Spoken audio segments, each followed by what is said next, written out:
Hi everybody, this is Dave Snyder from the Prescott Sunrise Lions. This show is presented by the Prescott Media Center at Prescott Armory.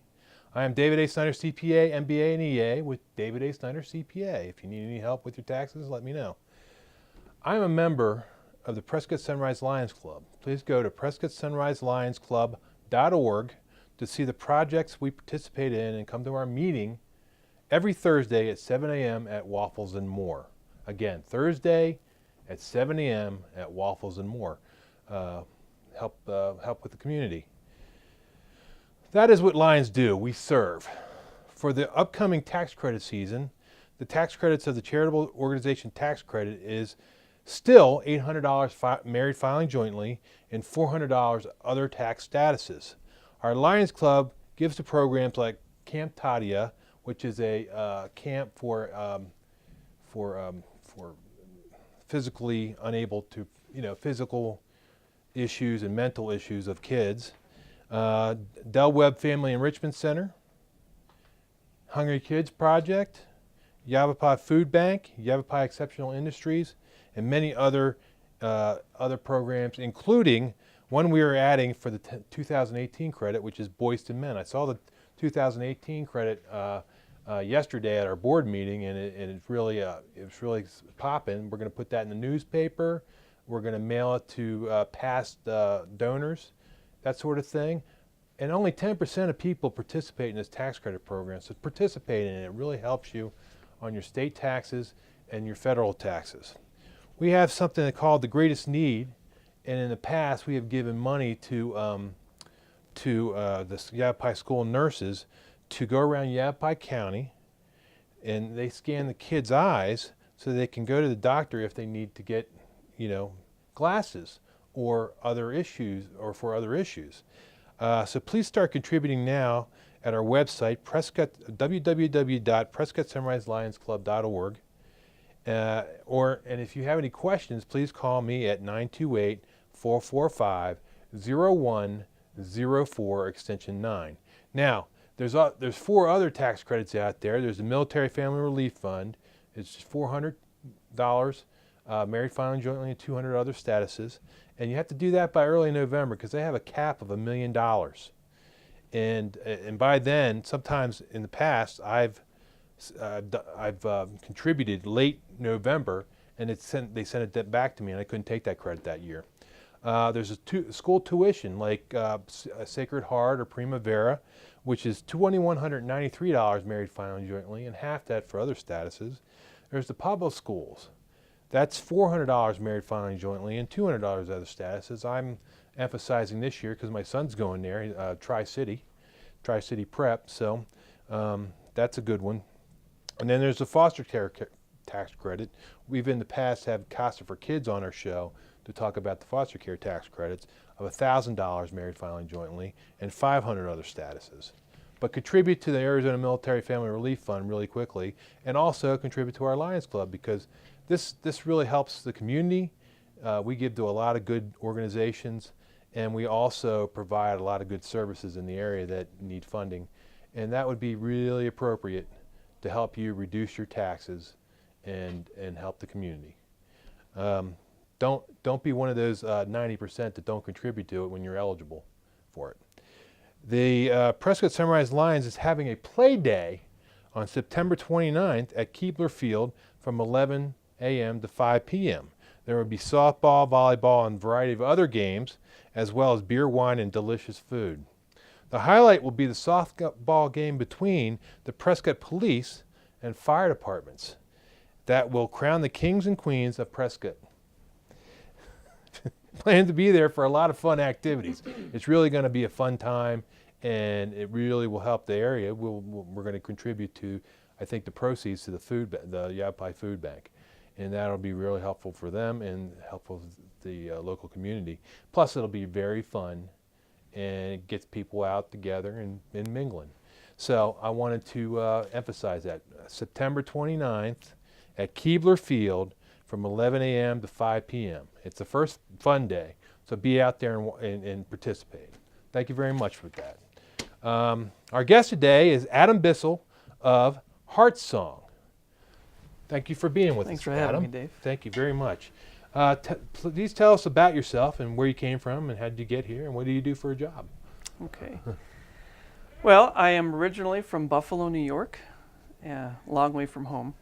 I'm from Baltimore, so. East Coast, all right. Yep. I currently serve here in Prescott with the Good Samaritan Society Hospice, Okay. and I work as a chaplain. I've been a minister for many years. I've done a lot of work with youth, and I've coached soccer, and one of the things I helped to start here locally is what we're going to talk about today, the Heart Song Center for Grieving Children. Okay, that's terrific. I've coached soccer in the past too. My daughter and my son. I'm a terrible soccer coach. I really am. I'm afraid to be on the sideline with my daughter, but anyway. Yeah. Yeah, that's fun. It's fun to be in the community doing all that kind of stuff. Yeah. So tell us about Heart Song. Well, when I started, I got here, I started coaching soccer, this is 9 years ago now. Some of the kids on my team had suffered some losses in their lives. Mm-hmm. And I was working as a hospice chaplain, and I began to do some research and found that hospices across the country offer grief support, not just for adults, but also for kids. And if you look in the newspaper here, you'll see a lot of support for adults, and you'll see that all around the country. But some hospices have started grief programs for children too.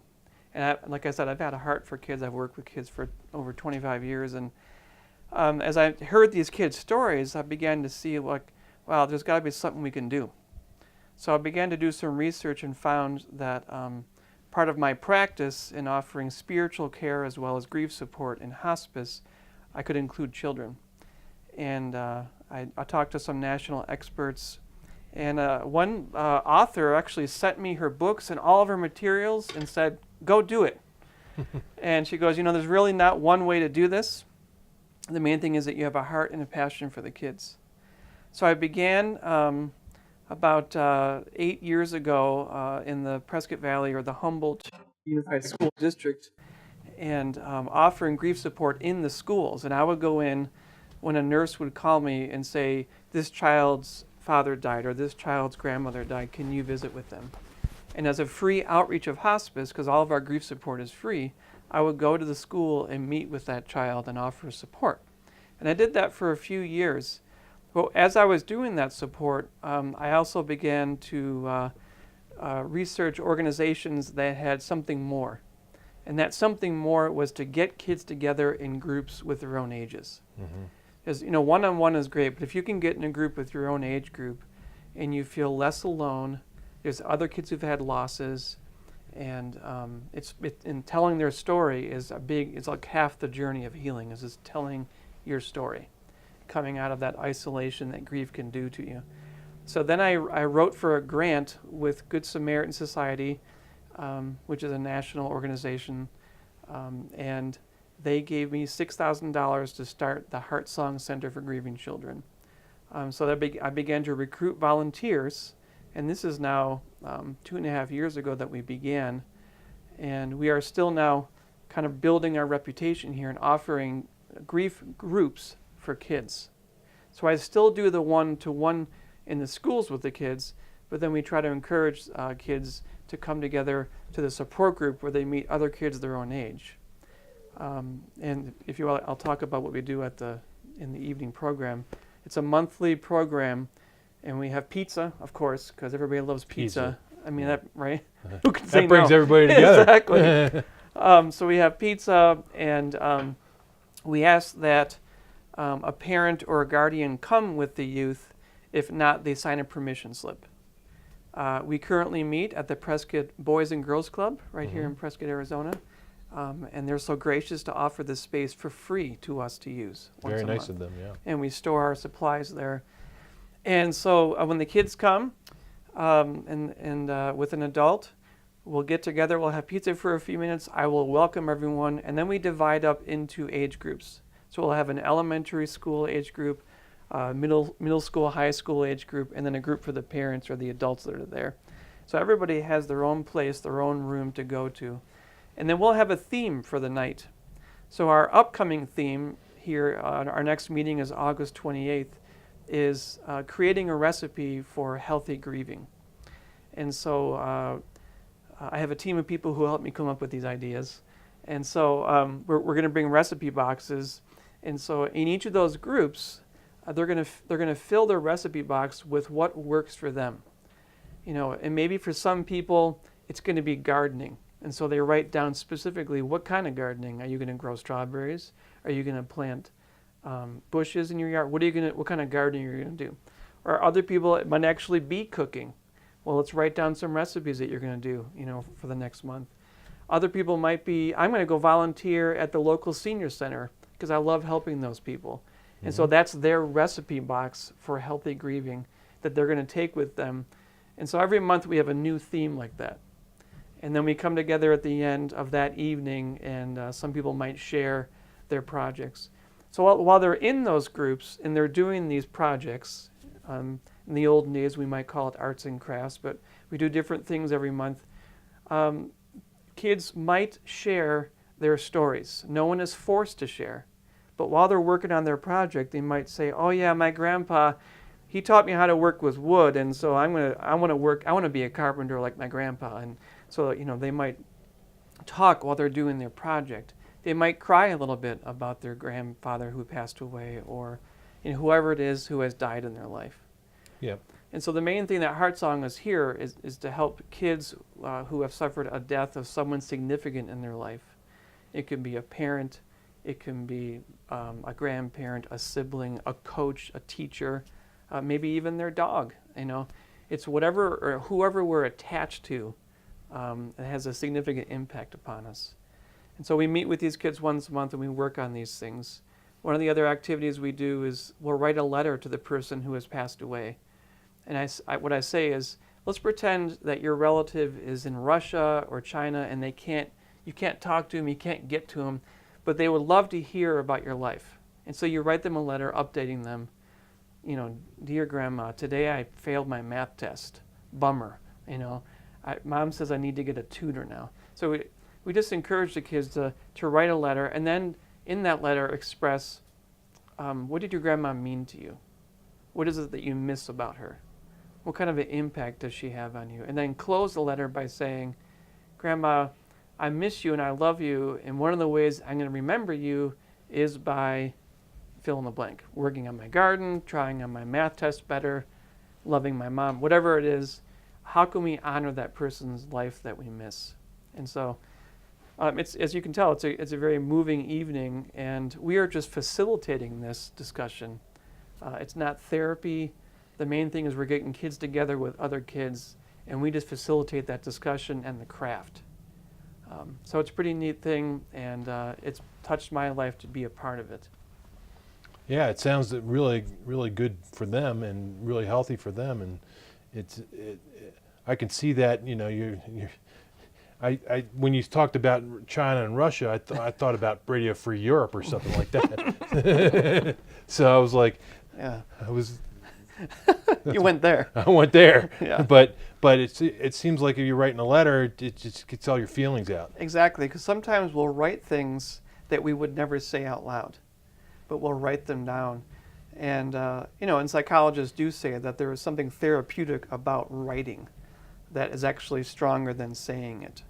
And so when these kids write these letters, or these adults write these letters in their group, and it's a neat thing. They have them come together at the end of the evening, and maybe a couple of them will read their letter if they want to. So, how young are the children? Well, we serve ages 5 through 18, and maybe I should talk for a second about that, because kids process grief differently depending on their age. Of course. And so little kids, and I have a little 5-year-old at home, they have kind of magical thinking about death. They think the person might show up tomorrow, or they might say, oh, they're in the sky watching me, and they don't sometimes understand the finality of death. And so it's important for them to get together and to do things to help remember this person, because as time goes by, they do begin to realize the person's not coming back. But right away, they're like, where are they? Where are they? Are it's they like in a the video other... game. They're going to get their exactly person back. And they don't conceive of mortality yet. They're not thinking about their own demise or anything, because life is fun and magical, and so. But sadly for kids, when they experience a death at a young age, is a safety blanket disappears for them. Suddenly, someone's not there anymore who maybe represented safety or security to them, and so they need that sense of reassurance that there are other people who love you and who will be there for you. So really, for that age group, that's the biggest thing we're reassuring them, is that life is still good. There are still people here for you. And as you move into the little older elementary school, those kids get the permanence of death, and they begin to think about, is there something I did to cause this? Is it my fault somehow? They blame themselves? They begin to internalize. Yeah, even though it doesn't make any sense, little kids start looking for the reason. And so they'll start thinking, oh, if I would have been nicer to Grandpa, maybe he wouldn't have passed away, and so on. And so we try to help them deal with these feelings they have, because they're trying to cope with this loss. And they're trying to figure out the reason, because they're still kind of black and white thinking at this age. And so again, they need that reassurance, and they will actually start asking, who's going to die next? Since Mom died, is Dad going to die? And they start worrying that everyone's going to start dropping like flies because they've experienced this death.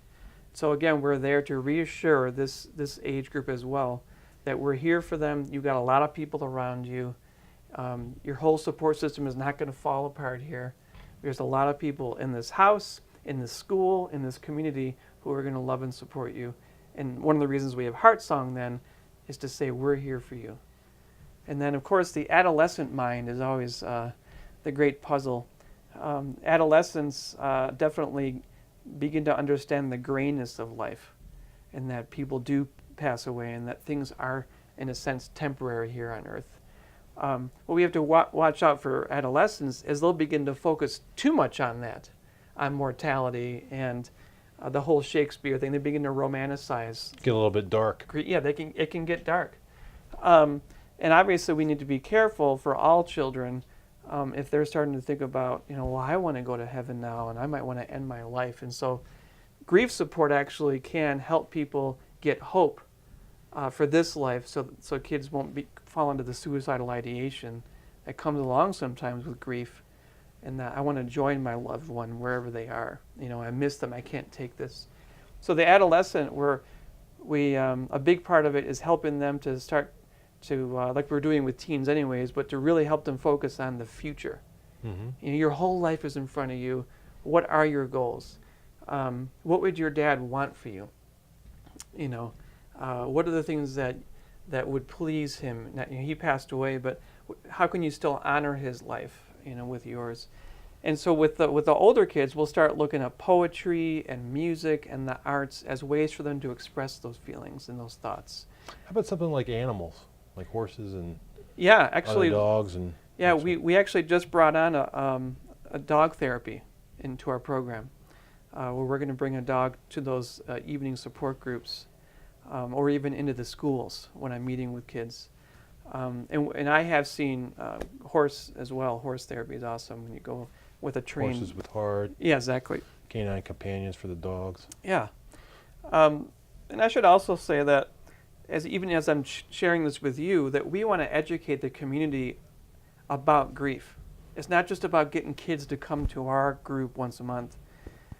So if a school wants it's about having pizza, though. Well, pizza that night. If you want pizza, you got to come to the group. Yeah. But if you want us to come into your school or your organization and talk about grief and the grief process, we also want to just be an education tool for this area, for the Quad City area. And so we'll go out and be a resource to local groups who are working with kids, so they can have eyes and ears to watch for signs of grief that we might see in a kid's life. Kids might isolate, their grades might drop, they might get sick more, they might exhibit toxic behavior, falling into drugs and alcohol, because Stress. They can't deal with this death that's happened. But no one knows someone died. They just see a kid acting out or rebelling until someone talks to them and say, yeah, my grandpa died, and it's really throwing me for a loop. So if we can help people see, look for the signs and symptoms of grief, then we've done part of our job. So it really sounds like a great program. Now, what about the results of Heart Zone program? How's that coming along? We've touched probably over 100 kids in the last couple years already. And in fact, more than that, because I've counseled kids over the last several years, as I mentioned. And there's a couple of kids I've kept in touch with. One young woman lost her father, and it had a great impact on her. He was a veteran as well, and he came back with, I believe, PTSD, and he really struggled in his life even as he came back. And so, in a way, she lost him before he died, and unfortunately, he died young in her life. But we worked with her for 3 years, and I'm just proud to say that she graduated high school, and that she, continued on with her life, because there were moments where she struggled with suicidal ideation and some depression. We got her into private counseling, and to a doctor as well. So, sometimes we're a resource to help people get help from the other agencies in the community, and so that to me is kind of a success story that we got her through those tough 3 years. And I think about another young man whose father died, also young. And he struggled and almost dropped out of high school, and we worked with him as well, in helping him. What is it? What are the talents that you have? And he began to take advantage of the JTED programs in the school, learning a trade, and kind of focusing. Yeah, exactly, focusing on what is it that I'm going to do with my life, and how can I honor my dad. And he also became a healthy older brother to his younger brothers. He felt the impact of the loss the most because he was the oldest and had a deeper relationship with his dad. Yeah. As we helped him deal with these emotions, he struggled early on. He fell into vandalism, and he fell into some behaviors with some other kids because he was searching for himself, and he was angry that his dad died. So he took it out in unhealthy ways. And then when we began to work with him, he began to think and work through these feelings that were taking over his body in a way. And then he could then take control of those emotions and use them for good. So those are two good stories. How long does it really usually take? I know it's probably for each individual different, but do the kids come for 6 months or a year, and they get somewhat better, or what? Yeah, that's always a very difficult question, because like many other things in life, the grief journey is not a destination, it is a journey. Because if you love somebody and they die, you live the rest of your life missing them. The question is how are you doing with that? And are those feelings overwhelming you? Are you not functioning well? You're not sleeping well? And so for a kid, what we're looking at is, actually for kids and adults, it's very similar. The first year is always the hardest, because sometimes we think in the first initial few months, I can't survive. What are we going to do? All the big questions are right there in front of you. Mm-hmm. Once people get past the first 3 to 6 months and realize that they're surviving, that they're coping, and they're doing okay, then they begin to make some progress. And people have talked about the grief cycle. So they might start with a shock. I can't believe this happened to us. What are we going to do? And then they begin to move into other phases where they might get angry, or they might feel guilty, of course, sadness. So they're working through these emotions, and it's going to take 1 to, honestly, 3 years to really work through that journey. Now, during that time period, people may be functioning and look great, and you may not know that they're really struggling. Some people might drop out of life for a little bit and really need some extra help. So everyone's journey is going to be different. But to stuff it and to not deal with it, that's where it becomes toxic. And that's where you see the acting out, where things are happening in people's lives, and we don't know why they're suddenly self-destructive. They never dealt with that grief or that loss, so it's coming out. And so it's important to get a hold of kids as early as we can in this process and help them.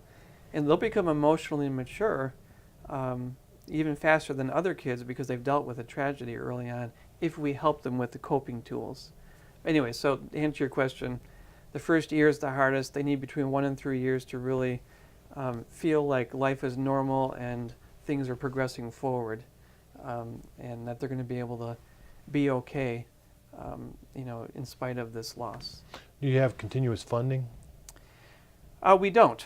I'm glad you asked that question. We got the initial grant, and we currently are applying for more grants as we speak. And so I spoke with the Lions Club. I'm available and willing to speak to organizations and ask for funds and gifts, donations. We're not for profit. So are you a 501c3? Yes. Okay, so you have that ability. Yeah.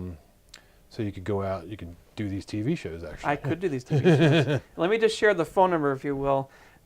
If you're interested in having your child get some help, or you know somebody who needs help, or you'd like to donate funds to us, call me at 928-642-2969. That's the Heart Song Center for Grieving Children. And we're online at Heart Song for Kids, heartsong4kids.org, and we'll get that on the screen for you here too. That's terrific. That's terrific. Okay, so are you planning on expanding in the future, or any other programs? I mean, you said you added animals, and, dogs. Yes, we just added the dog therapy. We want to serve the Quad City area, and we've done activities in Prescott Valley and Prescott. We'd like to do something in Chino Valley, even if it's a one-time workshop, in a school over there or somewhere in Chino, where we could offer services to folks in Chino Valley, Paulden, and Ashford. So that's a goal we have. Maybe we can get the Chino Valley Lions to help you with that. That would be awesome. And then one thing we do, which is right here at the Smoke Eye Museum, is the Day of the Dead, which is the last weekend in October. We around Halloween time, we have a table at that event, the Day of the Dead. So I want to invite people to come to that, because we have a table where kids build a little altar in memory of their loved one. And we've served at least 30 or 40 kids every year just at that one-day event. That's terrific. That's awesome. Yeah. So you're planning on expanding in the area too. I mean, yes. You said you focused on PV as well as Prescott, but you want to go out to Chino, maybe down to Dewey or something like that? Yeah, we'd like to get into especially the Chino school system, because that's a major referral source. Kids will come to school and they'll tell somebody, oh, somebody just died. And so the Chino schools would be the first place I'd like to start. And then the other place we want to expand out to reach out to are the local faith-based organizations, churches, and other religious groups. We'd be happy to come in and do education there too. Awesome, awesome, incredible. Okay, so we are the Prescott Sunrise Lions. We would like to invite you to our club meeting, which is held at Waffles and More at 7 a.m. every Thursday. Again, 7 a.m. every Thursday at Waffles and More. Good chow there too. You will find that our club is friendly and fun, but also engaged in the Prescott and Prescott Valley communities. We joke and laugh and fully understand our purpose in the community, which is we serve. If you want to be part of such a group, then become a member of the club. I want to thank the Prescott Media Center, Rob, Jim, Linda, and Emma for helping us with the program today. And also, again, thank Adam Bissell from the Heart Song for being our guest today. Thank you very much. Thanks for having us. Thank you very much.